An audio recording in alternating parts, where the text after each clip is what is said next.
प्रश्न कर रहा हूँ। मनुस्मृति नाम की ग्रंथ होता है, उसमें मतलब मांस खाने के बारे में लिखा है, अध्याय 5 श्लोक 30। ठीक है, तो ये क्या है उसमें सुना है? हाँ, तो ये व्यंग्यात्मक अर्थ है, ना कि वो आदेश दे रहे हैं कि खाओ। बहुत से गैर मुसलमानों को ये गलत फहमी है कि उनके मज़हब में गोश्त खाना हराम है, और कई हिंदू समझते हैं कि उनके मज़हब में लिखा है कि गोश्त खाना हराम है। और आपने अस्सलाम वालेकुम प्यारे दोस्तों, क्या हाल चाल। उम्मीद करते हैं आप सब खैर खैरियत से होंगे। आज फिर आपकी खिदमत में हाजिर हैं एक नई वीडियो के साथ, एक नए टॉपिक के साथ। आज की इस वीडियो में एक हिंदू लड़का हिंदू पंडित से सवाल पूछता है कि हमारी किताबों में लिखा हुआ है मांस खाना, गोश्त खाना हलाल है, तो आप लोग हमें क्यों रोकते हो। और उस लड़के को वो पंडित क्या जवाब देता है, और उसके बाद हम डॉक्टर जाकिर नाइक से भी सुनेंगे कि वो इस हवाले से क्या जवाब देते हैं। वीडियो शुरू करने से पहले आप सभी दोस्तों से गुजारिश है, हमारे इस चैनल को सब्सक्राइब लाजमी करें। अगर वीडियो अच्छी लगे तो वीडियो को लाइक भी करें और दोस्तों के साथ शेयर भी जरूर किया करें। तो आइए शुरू करते हैं वीडियो। मैं आपसे ये प्रश्न कर रहा हूँ। मनुस्मृति नाम की ग्रंथ होता है, उसमें मतलब मांस खाने के बारे में लिखा है, अध्याय 5 श्लोक 30। ठीक है, तो ये क्या है उसमें? देखो, मनु ने जो लिखा वह एक उस जमाने का संविधान था, वो कोई ग्रंथ नहीं है, शास्त्र नहीं है, स्मृति है। और वहां पर ये क्यों लिखा मनु जी ने?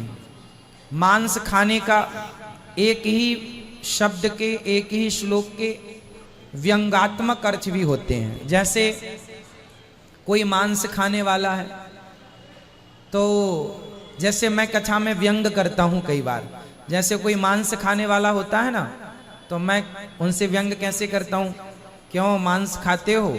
वो बोलता हाँ खाते हैं। मैं बोलता हूँ क्या खाते हो? बकरा खाते हो, भैंसा खाते हो, या इंसान खाते हो?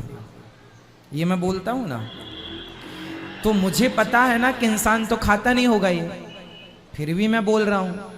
अब आप कहेंगे महाराज जी आप कह रहे हैं आदमी भी खाते हो, तो मैं ये उस पर व्यंग कर रहा हूं। ये क्या होता है? व्यंग्यात्मक शब्द शैली समझिए, ये व्यंग होता है। तो मैंने उसको कहा क्यों, खाता तो मछली और मुर्गा ही होता, लेकिन मैंने क्या बोला, आदमी भी खाते हो क्या?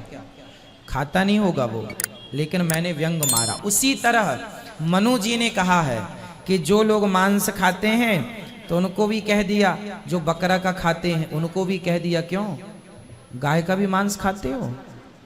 तो वो व्यंग्यात्मक अर्थ है, खाते नहीं है, खाने का कह नहीं रहे हैं। उसी मनुस्मृति में आगे लिखा है अध्याय नंबर 6 में, आप 5 तक पढ़े, 6 7 भी पढ़िएगा।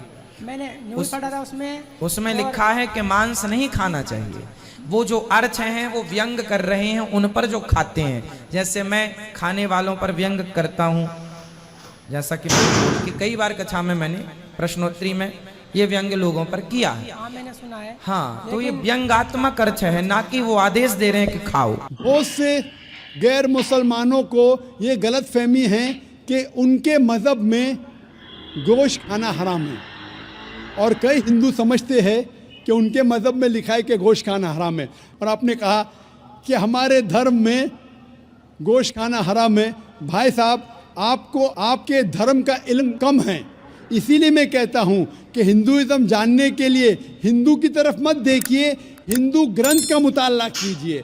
जब आप हिंदू ग्रंथ का मुताला करते हैं, लिखा है मनुस्मृति में चैप्टर नंबर 5 श्लोक नंबर 30 में, उसमें लिखा है कि ईश्वर ने कुछ जानवर बनाए खाने के लिए और कुछ जानवर को खा जाने के लिए। God has created some animals to eat and some to be eaten. अगर आप उस जानवर को खाते हैं जिन जानवर को खुदा ने बनाया है खा जाने के लिए, तो आप गुनाह नहीं कर रहे। If you are eating the animals who God has created to be eaten, you are not doing a sin. आगे जब पढ़ते लिखा है मनुस्मृति में चैप्टर नंबर 5 में, अध्याय नंबर 5 में, मंत्र नंबर 40 में, कि खुदा ने कुछ जानवर बनाए हैं कुर्बानी के लिए। अगर आप कुर्बानी में जानवर का कत्ल करते हैं तो आप गुनाह नहीं करते। आगे लिखा है मनुस्मृति में चैप्टर नंबर 5 मंत्र नंबर 41 में कि जानवर का कत्ल करना, जो जानवर खाने के लिए बनाए गए हैं वो गुनाह नहीं है। इसी तरीके से कई जगह वेद में लिखा है कि ऋषि गोश्त खाते थे, जानवर को खाते थे।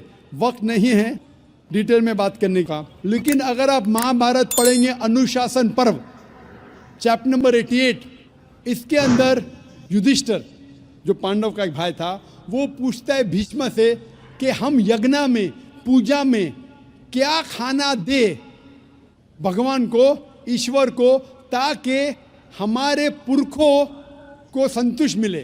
तो भीष्म कहता है युधिष्ठिर से कि आप यज्ञ में अगर भाजी पाला देंगे तो हमारे बाप दादा 1 महीने के लिए खुश रहेंगे।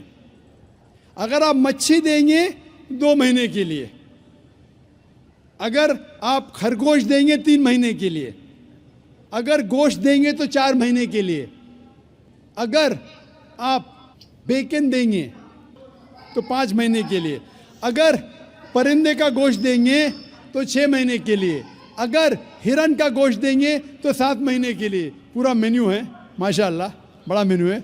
उसके आगे लिखा है अगर आप गाय देंगे तो पूरे 1 साल के लिए हमारे बाप दादा संतुष्ट रहेंगे, और अगर गेंडा राइनोसरस देंगे तो 20 साल के लिए हमारे बाप दादा खुश रहेंगे। पूरा मेन्यू है। क्या चाहते हैं बोलो? मच्छी, खरगोश, क्या चाहते हैं बोलो? ये आपके ग्रंथ में लिखा है, मेरे ग्रंथ में नहीं। हमारे ग्रंथ में सब चीज खाने की इजाजत नहीं, सिर्फ वो चीज जो हमारे लिए हलाल है। इसी तरीके से बाइबल में भी लिखा है आप गोश्त खा सकते। अक्सर धर्म की किताबों में लिखा है कि आप गोश्त खा सकते हैं। आप मेरा अगर एक डिबेट देखेंगे जिसका मौजू था is eating non vegetarian food permitted और prohibited for a human being, क्या इंसान के लिए गोश्त खाना हलाल है या हराम है? और मैंने डिबेट किया था एक जैन के साथ जिसका नाम था रश्मिबाई झवेरी। वो इंडियन वेजिटेरियन कांग्रेस का सदर था, प्रेसिडेंट था। वो दुनिया भर घूमता है बताने के लिए कि नॉनवेज हराम है, और उसने मुझे चैलेंज किया। मैंने कहा भाई आपस में बैठ के बात करेंगे। नहीं, पब्लिक में चैलेंज किया, डिबेट करेंगे। मैंने कहा अच्छा आ बेल मुझे मार। तो मैंने कहा ठीक है भाई पब्लिक में। बोला मैं लोग को लेके आऊँगा। मैं बोला लेके आओ। तो पाटकर हॉल के अंदर 1998 में तकरीबन 10 साल पहले डिबेट किया।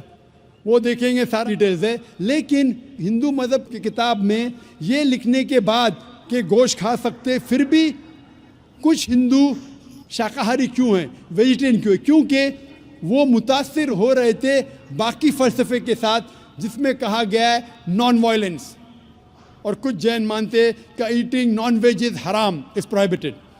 और हम जब पूछते क्यों जानवर का गोश्त खाना हराम है, तो वो कहते हैं कि घास और भाजी पाला के अंदर ज़िंदगी नहीं है, जानवरों में ज़िंदगी है। जब आप कोई ज़िंदगी लेते हैं, किसी का कत्ल करते हराम है। आज साइंस तरक्की करने के बाद पता चलता है कि वेजिटेबल्स में भी जान है, भाजी पाला में भी जान है। तो वो ज़रा अपनी फिलॉसफी को तब्दील करते।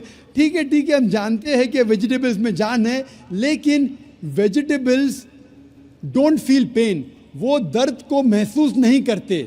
जानवर दर्द को महसूस करते, इसीलिए वेजिटेबल्स खाना गुनाह नहीं है, जानवर को खाना गुनाह है। अभी साइंस तरक्की करने के बाद हमें पता लगता है कि वेजिटेबल्स को भी दर्द होता है, लेकिन ये दर्द इंसान को सुनाई नहीं देता। वेजिटेबल्स भी अफसोस करते हैं, वेजिटेबल्स भी रोते हैं, लेकिन हमें सुनाई नहीं देता।